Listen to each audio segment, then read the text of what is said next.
The Badger men's rowing team heads out east this weekend to take part in the prestigious Eastern Sprints against the likes of Yale, Harvard, and other Ivy League teams. As our Lucas Mayer shows us, there's a huge difference between the rowers at UW and those they will face this weekend.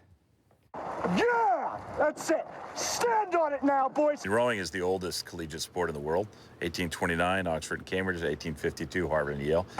Nobody's got the juice like we do. Nobody. Not even Yale. The Badger men's rowing team originated in 1874 and may currently hold the title of best story on campus. There's no question we're underdogs. I don't want to overplay it too much because if you hear that term too much, you might start to believe it. In case you're a little behind, let's lay down the facts. Wisconsin is the only Big Ten school with men's varsity rowing. Send it! Send it! The Badgers compete against Ivy League and Pac-12 schools that hand out scholarships and recruit internationally. Like shot, 1,500 meters to go. Shot. Over half and at times as much as 75% of the team has never rowed before coming to UW. It's very difficult to do. In the modern era, we're the only one who has won without international rowers. I can understand some of the walk-ons. It's intimidating to hear these people from different places. They're offered a ton of money to come here. So how does Wisconsin get rowers to compete against recruits from all over the world with Olympic ambitions?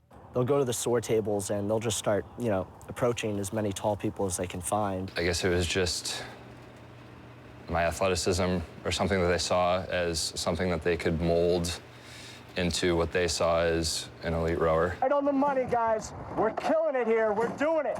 Head coach Chris Clark actually embraces gathering athletes with little to no rowing experience. The chance of getting an elite an Olympian is probably better if it's a walk-on, because again, I get a guy that's born to do it. This group of Badger rowers finds gratification in the grind of such a difficult sport and coming together to overcome the odds. There's no way to convey 20 hours a week of training when it's absolutely miserable outside, when you're going to be covered in ice coming off the water and your throat is just absolutely burning. Occasionally people say, oh, rowing, it looks so pretty, it's so beautiful.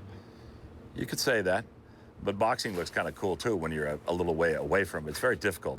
Let's stay after it. Stay after it. There we go. Yeah. This team represents an innate human desire that predates organized athletics, even those formed in the 1800s. In the end, it's just a natural affinity for somebody who wants to grind and work hard. It appeals to people that really want to push themselves to the edge all the time. And to do it without scholarships and compete at the highest level means that we've found something a little extra. We're all pushing that much harder, knowing that every other person is just as committed or more than you are. Lucas Mayer, NBC 15 Sports.